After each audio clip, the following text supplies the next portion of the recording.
If something goes wrong, the first place they come is to the church. It's still vital in the African American community. Members of Mother African Zor United Methodist Church in Philadelphia know very well the value of being part of the life story of a denomination. Their congregation is one of the oldest in the U.S., formed in 1787. One God forever and ever. Amen.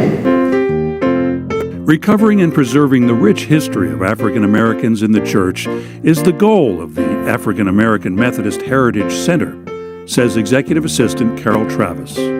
I think we all need to care more about each other's stories. That's all we have. And I think if we understood more about each other's stories, we wouldn't have as many things going on in the world. We have a big story. Our lives, whether as individuals, as a church, a community, are actually large and complicated. And it's really kind of exciting to see communities asking the question, how can we become involved in telling that complicated story? The history of African Americans, once excluded from the main life of the church, includes the stories of those who stayed and made the denomination what it is today. The center's collection is maintained by the General Commission on Archives and History on the campus of Drew University in New Jersey. We are setting aside a spot for people and parts of Methodism that haven't always been treated with the dignity and importance that they should have been given. Family members are the greatest contributors to the center. I get 2 or 3 calls a week from people who are going through their father's, their grandfather's papers, and they say, I've just found 10 years worth of minutes from the central jurisdiction. I just found a reel-to-reel copy of a video that was done 20 years ago. Do you have any use for that? Of course we do. The archive can't possibly accept everything, but they do want to preserve the stories of as many families as possible. Significant sermons, photos, and other items will be well taken care of.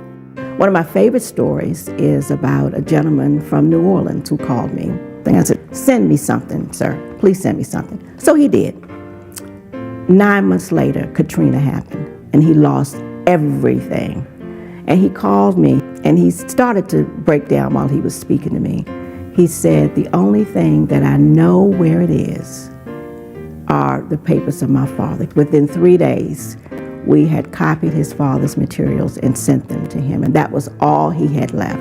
An oral history archive will include interviews with the wives of Methodist bishops. The wives' stories are very rarely told, and you know they have some stories about what went on. It took a long time for the South to change. It had to be a gradual thing. And even our own folks don't really know some of the sacrifices that our foreparents made in order to continue for the United Methodist Church to survive. That we were very important in the founding of it, the continuation of it, and that we will be around as it continues into the future.